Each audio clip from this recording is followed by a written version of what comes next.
Hey there, I'm Mark, in affiliation with Spectrum Pulse, and yep, Don Toliver album bomb episode. Thankfully there's some better stuff around it, and it's Billboard BREAKDOwn.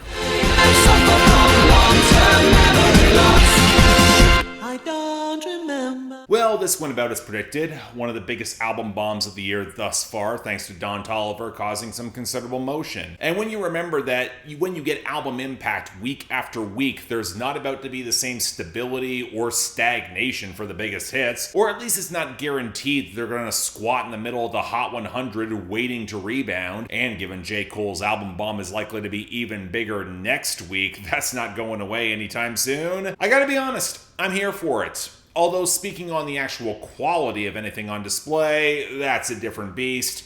Yeah, we'll get into some of that too. But first, something that I would unabashedly qualify as good news in our top 10, a new number one, and one that I never expected, but it took the long road to get here, Shoes in Texas by Ella Langley. One of the first number ones from a single woman in country on her own for decades. Now, it's worth highlighting that if Nashville had bothered to ship country singles to pop radio in the 80s, or especially the 90s, this would have likely happened way sooner. The Hot 100 used to just be a pop chart, not all genres. I gotta keep bringing that up because otherwise the neo-traditional wave and Garth Brooks would have dominated so much in the early 90s. But in the chart's current iteration, Ella Langley got here the hard way, especially as she still somewhat lags on the radio. This was a streaming and sales victory, first and foremost. I'm legit impressed she got this high. It's also not about to last because of two factors. Bad Bunny in the Super Bowl is going to have a pronounced impact, especially following off that big Grammy win.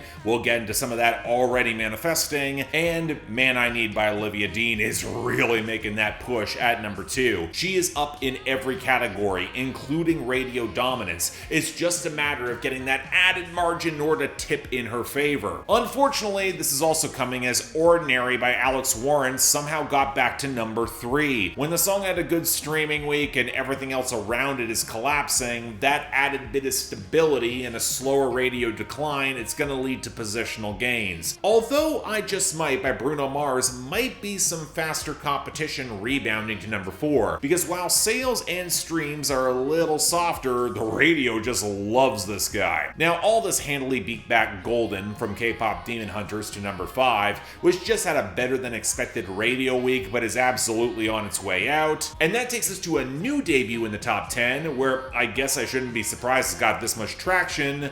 The Great Divide by Noah Kahan. Look, we'll get into this much later on. I'm still not the biggest fan of this guy, and given that he's only here on streaming, I expect a pretty sharp collapse next week versus J. Cole, but that streaming is considerable. It has market share, I can't deny it. Hell, a pushback from The Fate of Ophelia by Taylor Swift down to number 7, although it's down across the board, which is something I bizarrely cannot say for Back to Friends by Somber holding at number 8. His streams are also down considerably, but he's still gaining on radio. Folks aren't done with this yet. Maybe some of it's tied to the Grammys. Quite frankly, I'm more surprised that Folded by Kalani keeps holding on at number 9, but she actually had a really good radio week despite the streaming losses. Kind of impressive. But the big story might be a return in our top 10.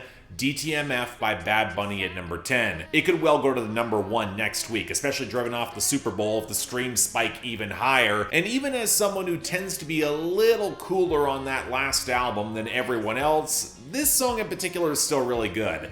I'll be just fine with it. But this week we are in the midst of an album bomb, so naturally we got a ton of losers and dropouts. And in the latter group, a couple big ones with J. Cole coming next week, probably gonna keep them gone. Nice to Meet You by Miles Smith, Gabriella by Cat's Eye, Is It a Crime by Mariah the Scientist and Kali Uchis, Shot Callin' by Youngboy Never Broke Again, Take Me Through There by Metro Boomin, Quavo, Bresky, and YK Nice. They're not nothing. Gabriella's got at least a year-end list spot wrapped up, and we literally have over 40 losers this week, so let's start with the expected new arrivals from last week that are falling back. No surprise that Aperture by Harry Styles fell off number 1 down to 12, a collapse that seemed inevitable and a pretty sharp rejection. I mean, I don't really care for the song, but it is interesting to note. And then further down, Change My Mind by Riley Green fell to 92, and Ain't a Bad Light by Thomas Rhett and Jordan Davis at 98.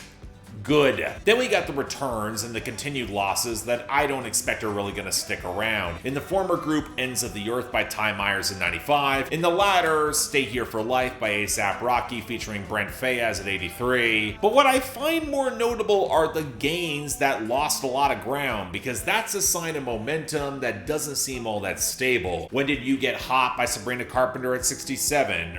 Time by Cardi B at 69. You Stole the Show by Sienna Spiro at 73. Brunette by Tucker Wetmore at 77. Who Knows by Daniel Caesar at 79. Midnight Sun by Zara Larsson at 84. Bloodline by Alex Warren featuring Jelly Roll at 87. Dracula by Tame Impala at 88. Mrs. Trendsetter by Lil Baby as predicted at 89. Sienna by the Marias at 94. It Won't Be Long by George Burrish collapsing to 97. And Darlin' by Chase Matthews, still not gone, but it's clinging on to 100. But then the rest. And the issue with album bombs of this size is that they hit high enough to majorly disrupt the upper echelons of the chart. Not complaining that much. Let's handle those groups together. Like the Zach Bryan songs and Plastic Cigarette down to 62 and Say Why at 65. In fact, let's handle the rest of the country music.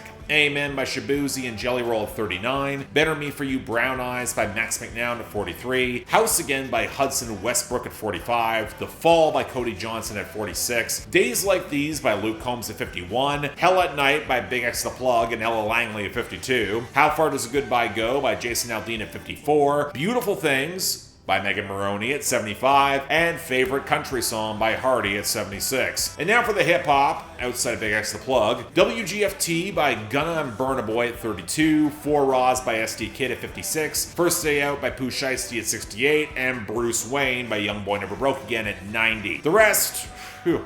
Tit for Tat by Tate McRae at 34. It Depends by Chris Brown and Bryson Tiller at 38. Stateside by Pink Pantheress and Zara Larsson at 40. Lateral Soul, Lush Life fall down to 53. Chanel by Tyla at 61. Gone, Gone, Gone by David Guetta, Tones and I, and Teddy Swims at 66. I Thought I Saw Your Face Today by She and Him at 71. How It's Done from K-Pop Demon Hunters at 85. And from Taylor Swift, Elizabeth Taylor at 99. And that's a lot.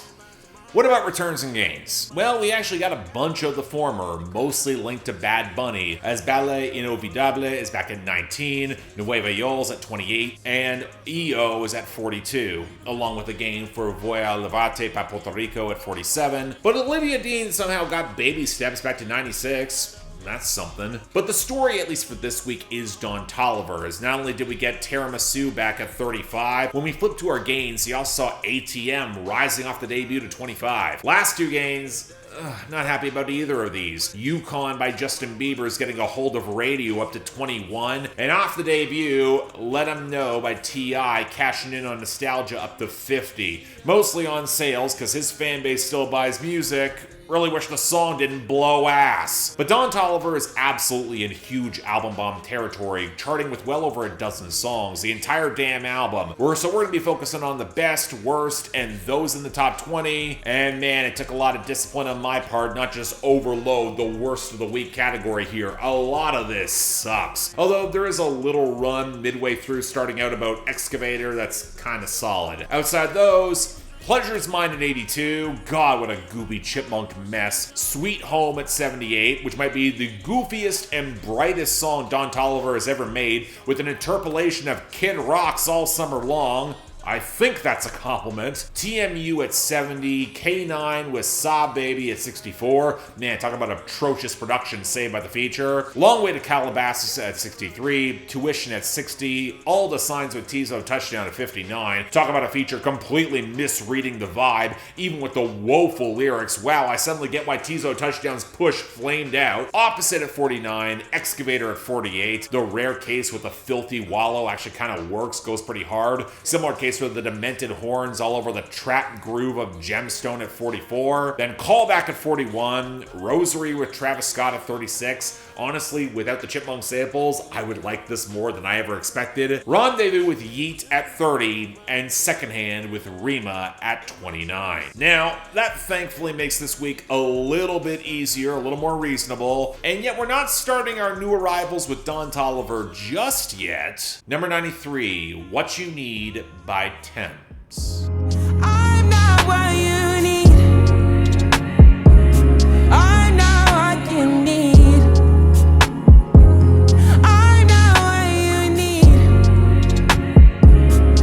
been a little worried that Tems herself would not be able to cross over much on her own. Afrobeats, even with R&B inflections, landing on the Hot 100 tends to be a bit of a crapshoot in the 2020s, at least stateside. But this is from an EP she dropped late last year, and yeah, I'm really happy this crossed over. I like this a solid bit. The spare piano around the rickety, trap-inflected groove is really well balanced and textured amidst the watery reverb, and Tems' throaty alto is exactly what's needed to sell a song like this. The confusion, the heartbreak at recognizing her partner has eyes for another, but is trying to say he's got enough love for everyone, where Tems knows she's not buying that. It's not going to lead to anything good. She's got to be the one that has to draw the hard line, that she's not the person that this guy needs. It's spare, it's minimalist, it's achingly sad, where I honestly don't need to add a lot more. Very good song, even if she's going to be working uphill to have this last another week, at least until she gets her feature with J. Cole coming, that's going to chart higher.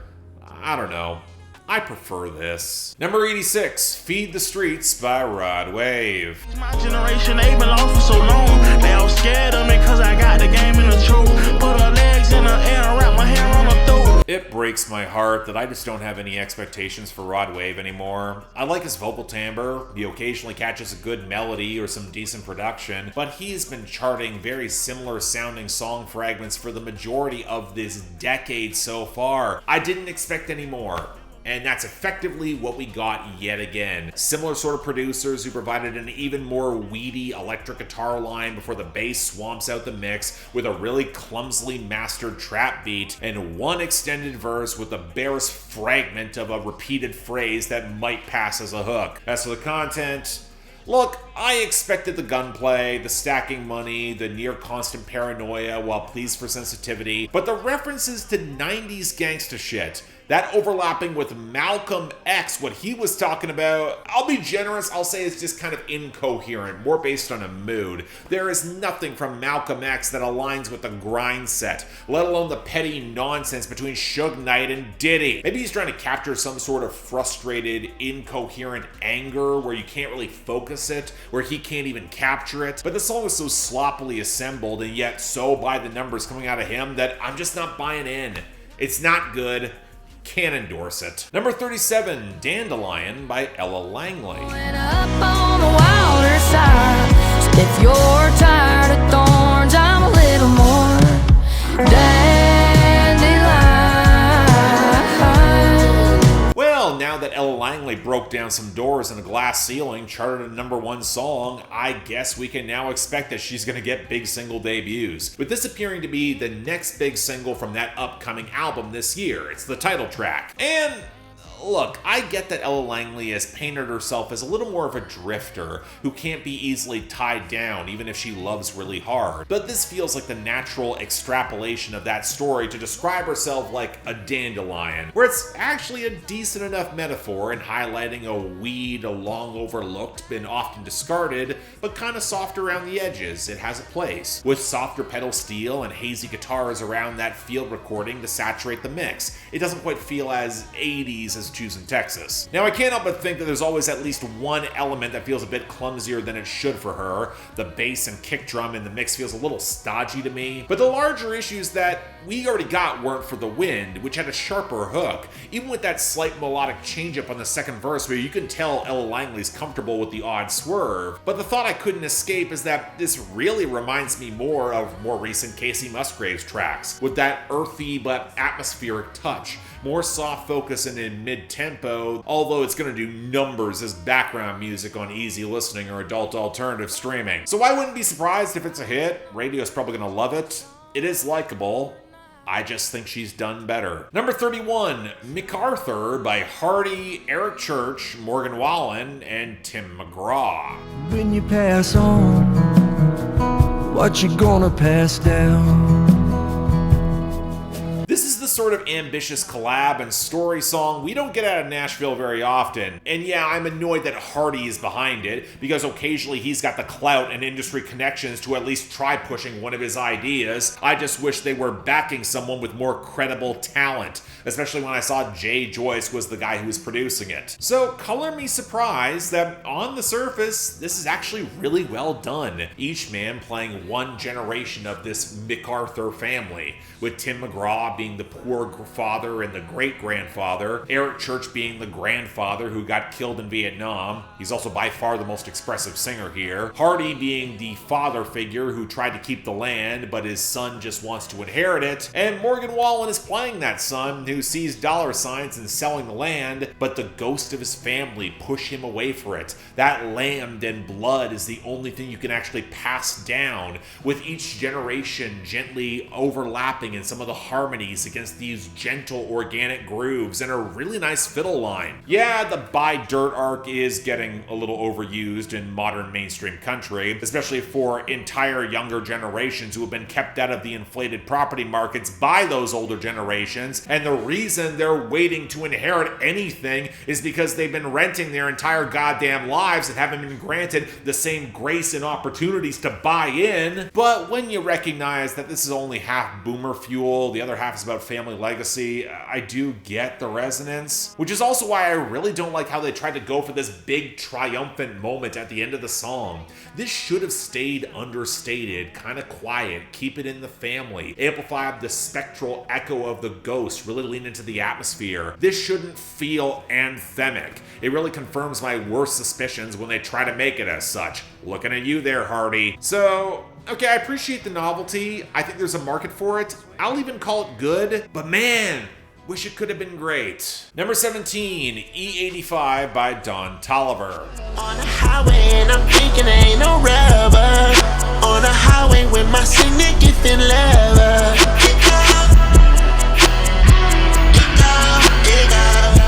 I shouldn't even be surprised that the biggest songs we got from Don Toliver are the first two from the album. It's what happens with streaming album bombs, especially when a lot of the material starts blending together in subject matter, and it's more about cultivating that ongoing vibe. But in the first listen to this, sampling that god-awful Chest Pain I Love by Malcolm Todd certainly seems to be trying to create a unique impression in the pileup of tones, that distended fart passing off as fuzz guitar, the grandiose strings, then a switch into this reverse trap drum with those painfully tinny twinkles drizzled all over the hook that seems to be trying to build some explosive presence, but that requires someone to understand dynamics and not render this a buzzed out train wreck. Then we got the songwriting. Look, even by the standards of whirling debauchery, laugh all day like Dumb and Dumber, she talk like a snapping turtle. His favorite outfit of hers is her see-through romper. I mean, it's not extravagant, it's not sexy, it's not even edgy, it's just ridiculously stupid. The sort of lines that have me wondering, why didn't someone stop him in the studio? So yeah, it's a mess, it's pretty bad, and yet we're not quite done. Number 14, Body by Don Toliver. She don't tell me no when I'm touching on her. H-Town nigga love a with her. Baby come here, I'm a grip on ya. So let me get this straight. You shelled out the money to sample Justin Timberlake and Rock Your Body, but you threw away any attempt at groove for your bass tone to sound like an even deeper fart, to blow out the mix with the wailing synths left over from late 2000s electroclash and late 2010s hyperpop. Can you tell Benny X is responsible? So the entire overcompressed song squats like a frog without any momentum. Then of course is the actual content, where this girl is apparently a tweaker, where I feel obliged to remind you all as someone who is high on crystal meth, but he's so enraptured by her body, culminating in the line, "Call me Cassius Clay, oh I'm go crazy about her body," referencing Muhammad Ali, the boxer, to refer to how he's going to handle this woman. At least there was an era where this sort of hedonism would have some sinuous power and swag to it, or it could actually work as a strip club anthem. At least DJ Mustard knew how to make this sort of dark minimalism have some swing to it. This sounds like the sort of song that's designed to make everybody leave the dance floor, except for the white boys tweaking harder than anyone else here, including on the song. So yeah, it's somehow worse. If you skipped the Don Toliver album, you did not miss much. That's why I'm not talking about it a lot. let's move on. And finally, number 6, The Great Divide by Noah Kahan. I hope you're scared of all the ordinary shit, like murderers and ghosts and cancer on your skin, and not your soul and what he might do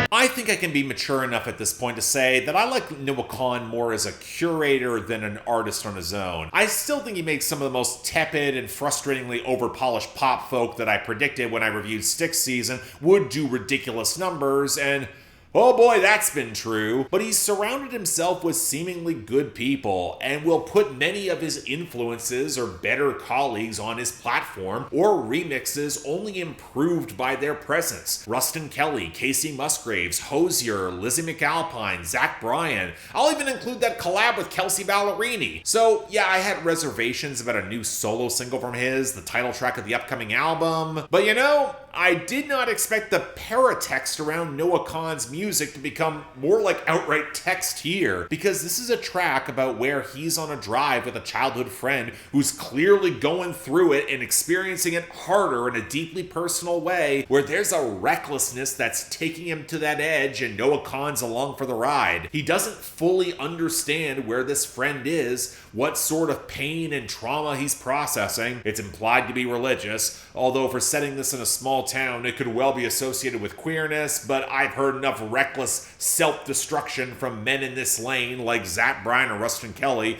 that it doesn't have to be that. But Noah Kahan's trying to connect, or at least wish him well, and this person's actively pushing him away, as you often do when you're on that downward spiral. Not gonna lie, I felt this pretty hard, having been on both sides of this great divide at different times in my life, which had me think and immediately wish Noah Kahan would get someone to remix and duet with him in order to counterbalance this, show that side from their voice. Because the softer energy doesn't fully work when the layered electric guitars and choppier, and they got more snarl and tempo. The melody is really strong, but there is this self-conscious distance that comes in not going for broke and making the most of it, and his hope that this person can just have ordinary problems like skin cancer. I mean, that's eye-rollingly clunky, especially on your hook. But we don't have that remix just yet.